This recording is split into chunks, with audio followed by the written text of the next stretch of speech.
ഇന്ന് നമ്മളിവിടെ ഉണ്ടാക്കാൻ പോകുന്നത് മലബാർ സ്റ്റൈൽ ഗീ റൈസ് ആണ്. ഇത് എങ്ങനെയാണ് ഉണ്ടാക്കിയെടുക്കുന്നതെന്ന് നമുക്കൊന്ന് നോക്കാം.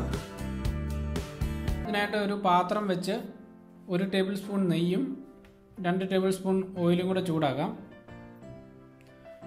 ഞാനിവിടെ സൺഫ്ലവർ ഓയിലാണ് ഉപയോഗിച്ചിരിക്കുന്നത്.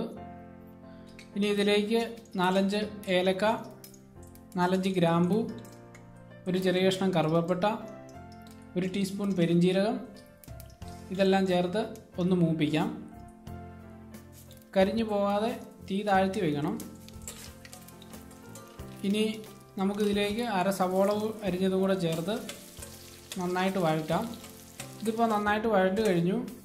ഇനി ഇതിലേക്ക് 6 കപ്പ് ചൂടുവെള്ളം കൂടെ ചേർത്ത് കൊടുക്കാം. ഞാനിവിടെ 3 കപ്പ് റൈസാണ് എടുത്തിട്ടുള്ളത്. അതിനുശേഷം ആവശ്യത്തിന് ഉപ്പും കൂടെ ചേർത്ത് കൊടുക്കാം.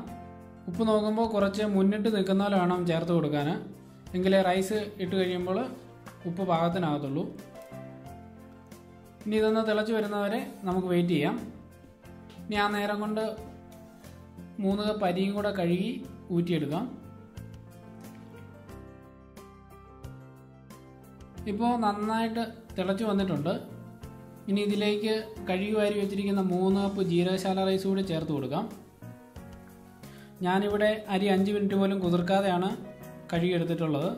അതുകൊണ്ട് തന്നെ 1:2 എന്ന അനുപാതത്തിൽ 3 കപ്പ് അരിക്ക് 6 കപ്പ് വെള്ളം ഞാനിവിടെ എടുത്തിട്ടുണ്ട്.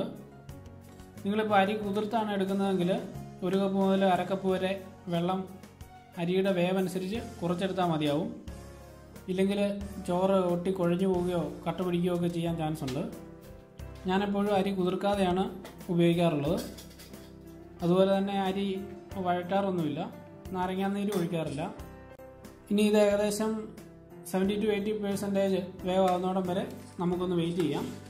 ഇതിപ്പോൾ 70-80% വെന്ത് വന്നിട്ടുണ്ട്. ഇനി നമുക്കിതൊന്ന് ഒരു വൃത്തിയുള്ള നനഞ്ഞ തുണി വെച്ച് മൂടി ആവി ഒട്ടും നഷ്ടപ്പെടാത്ത രീതിയിൽ ഒരു വെയിറ്റ് കൂടെ വെച്ച് തീ താഴ്ത്തി വെച്ച് 5 മിനിറ്റ് കൂടെ വേവിക്കാം. 5 മിനിറ്റ് കഴിഞ്ഞ് തീ ഓഫ് ചെയ്ത് ഒരു 20-30 മിനിറ്റ്സ് അതങ്ങനെ തന്നെ മാറ്റി വെക്കാം. ഇനി ആ നേരം കൊണ്ട് ഗാർണിഷിംഗ് ഉള്ള സാധനങ്ങളൊന്ന് വറുത്തെടുക്കാം. അതിനകത്ത് ഒരു ചട്ടി വെച്ച് 1:2 എന്ന അനുപാതത്തിൽ നെയ്യും എണ്ണയും ചേർത്ത് കൊടുക്കാം. ഇനി അതിലേക്ക് കുറച്ച് സവോള ഇട്ട് ഗോൾഡൻ ബ്രൗൺ ആകുന്നോടം വരെ ഒന്ന് വറുത്തെടുക്കണം.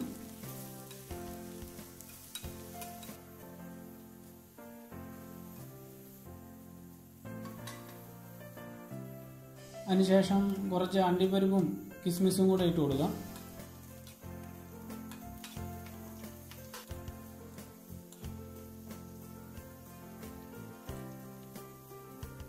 ഇപ്പോൾ ഏകദേശം 20 മിനിറ്റ്സ് കഴിഞ്ഞിട്ടുണ്ട്. നമുക്കിനി ഗീ റൈസ് ഒന്ന് തുറന്നു നോക്കാം. ഇതിപ്പോൾ നല്ല പാകത്തിന് വെന്ത് വന്നിട്ടുണ്ട്. ഒട്ടും കട്ട പിടിക്കുകയോ കുഴഞ്ഞു പോവുകയോ ഒന്നും ചെയ്തിട്ടില്ല. ഓരോ അരിയും വേറിട്ട് നല്ല പാകത്തിനായിട്ടുണ്ട്. ഇനി നമുക്കിതിലേക്ക് വറുത്ത് വെച്ചിട്ടുള്ള സവോള, അണ്ടിപ്പരിപ്പ്, കിസ്മിസ് ഇതെല്ലാം കുറേശ്ശെ ഒന്ന് ചേർത്ത് നന്നായിട്ടൊന്ന് മിക്സ് ചെയ്തെടുക്കാം.